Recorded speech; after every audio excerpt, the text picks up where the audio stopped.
Bonjour à toi. Aujourd'hui, je te propose que l'on voit ensemble un petit peu comment dessiner à la plume quand on débute. C'est pas forcément évident. On a peur de faire une grosse tache sur notre dessin. On ne sait pas trop quelle autonomie on va pouvoir avoir en trempant notre plume dans l'encrier. Et puis, moi je te propose d'aller encore un petit peu plus loin en dessin pur. Comment faire en sorte que l'on voit que ce qui est devant est face à nous et ce qui est derrière ce qui est devant. Je m'explique. J'ai décidé de dessiner une orchidée pour te montrer tout ça. Comment varier les épaisseurs de traits, comment choisir sa plume, comment faire en sorte qu'on ait assez d'autonomie, une longue autonomie en trempant la plume dans l'encrier sans avoir peur de la tâche. Et cette orchidée, elle a des fleurs devant et des fleurs derrière. Comment faire en sorte que les fleurs qui sont face à nous, on les montre vraiment face à nous, et celles derrière, faire en sorte qu'on les voit de dos. L'orchidée, de derrière ou de devant, ça a sensiblement la même forme. C'est une forme assez géométrique, sympa pour les débutants, mais vu que de derrière ou de devant, ça se ressemble beaucoup, comment est-ce qu'on fait pour faire la distinction entre les deux pour notre spectateur, pour nous-mêmes, spectateurs de notre dessin, ou le spectateur qui va voir notre dessin? Je te montre.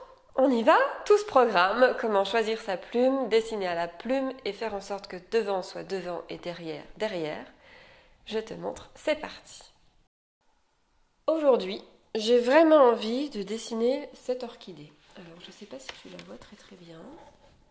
Elle est dessinée au crayon pour le moment, voilà. Et, alors, toujours, on dessine au crayon avant de dessiner à l'encre de Chine. C'est mieux, sauf si vraiment tu veux faire quelque chose d'improviser, mais chez moi, en dessin réel, en général, on essaye de faire à peu près ce qu'on voit, donc on essaye de ne pas être trop improvisateur. Je te le montre un peu plus près, tu vois, j'ai mon dessin en crayon. Alors j'ai malheureusement fait une tache, on va la camoufler, c'est pas très grave, on va remettre des feuilles, on va remettre des nervures, etc. Et j'ai ma boîte de plumes. Donc, il faut que je choisisse la plume qu'il me faut. Je vais en prendre une comme c'est un dessin. Je vais prendre une plume qui n'est pas hyper homogène comme celle-là, mais plutôt une plume qui offre beaucoup de variations d'épaisseur. Donc je vais plutôt prendre une des premières là. Dedans, je pense que je vais prendre la grande ici. Voilà, ça c'est ma petite boîte de plumes. Je la pose, je prends cette plume-là. Je mets ma plume. Et puis tout simplement, on y va. Donc, j'ai mis ma plume dans mon plumier.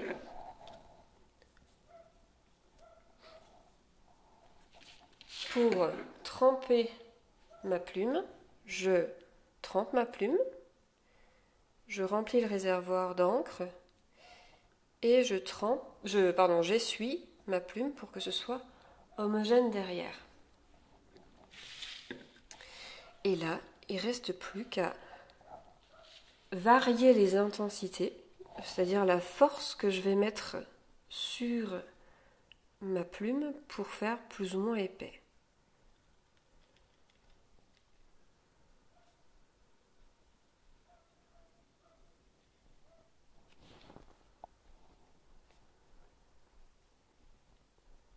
Je prends mon temps, surtout.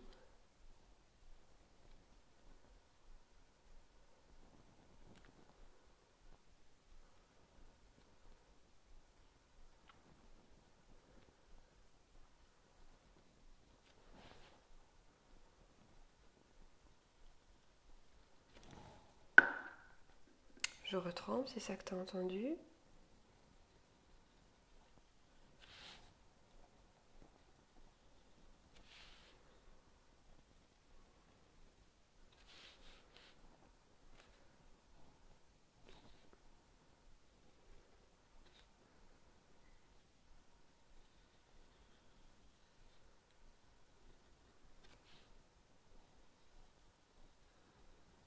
Là, dans mon contour, je vais dire devant, derrière, dessus, à côté, en même temps. C'est-à-dire que c'est devant quand c'est plus épais, c'est derrière quand il y a un trait continu, discontinu. Tu vois là, je ne te fais pas toucher mes traits. C'est derrière. Là, il y a aussi une fleur derrière qu'on voit tranquillement. Donc je la fais fine. Elle est juste derrière, comme ça. J'ai ma tige ici qui descend.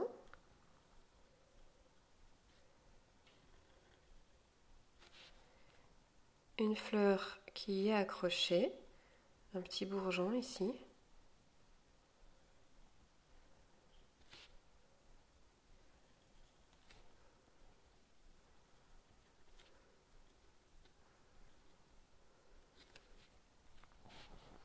Ici, j'ai un autre petit bourgeon. Tu vois, je varie l'intensité que je mets dans ma plume, la force que je lui donne. Ce qui donne énormément de mouvement comme ça.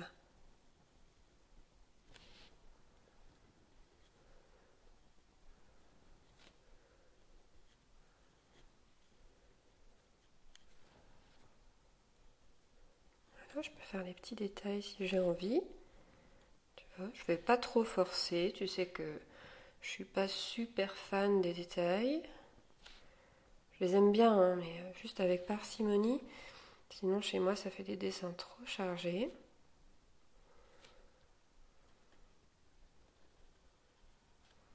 Ça, c'est donc la fleur qui est derrière.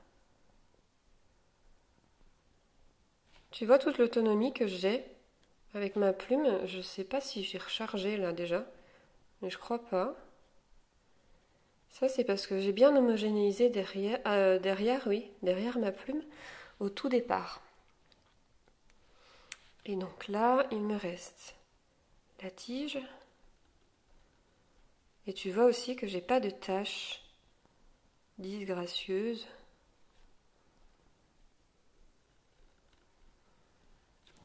Voilà, je suis venue à bout de l'autonomie. Je trempe de nouveau, j'essuie. Je vais faire une forte feuille.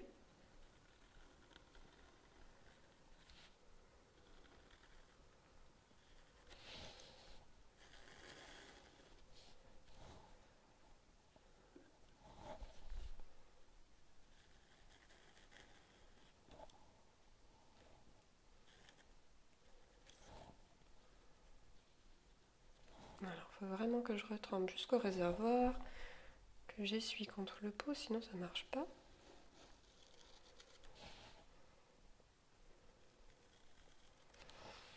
Voilà, et là alors, pour cacher, on va lui faire une feuille de plus.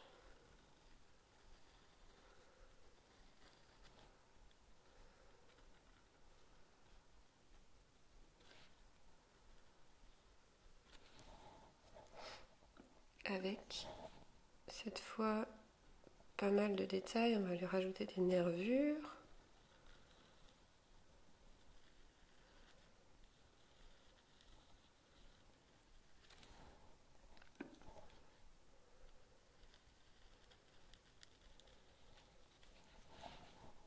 Et du coup, il faut qu'on en rajoute aux autres. Sinon, ça ne marche pas.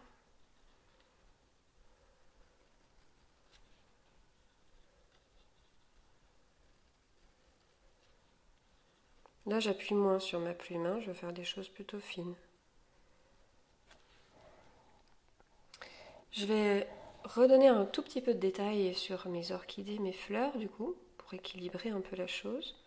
Donc je peux épaissir, tu vois, avec un trait qui vient tout contre le premier.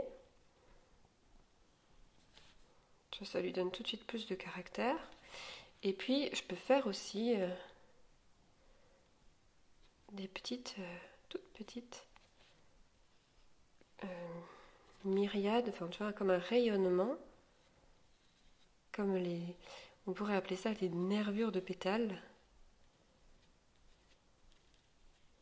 mais tout fin, tout fin.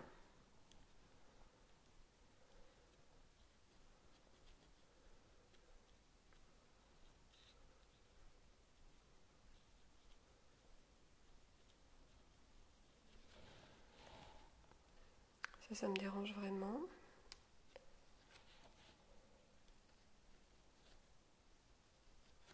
Voilà.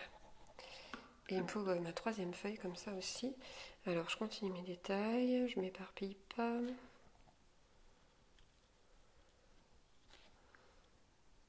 Je rajoute vraiment un trait à côté de celui que j'avais fait. Comme ça, mes fleurs qui sont derrière vont vraiment être derrière. Et mes fleurs qui sont devant vont revenir au premier plan. C'est quand même elles les stars. Il s'agit de ne pas l'oublier.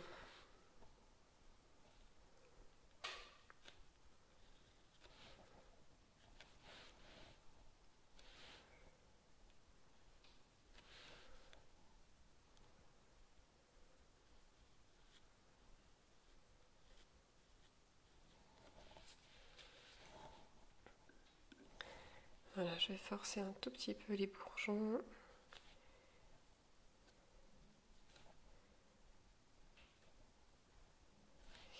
Et la tige.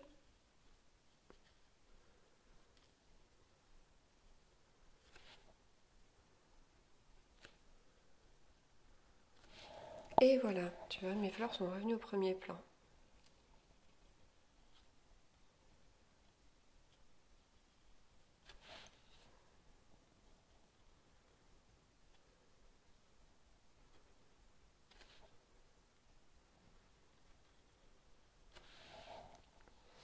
Et donc, je fais ma petite feuille.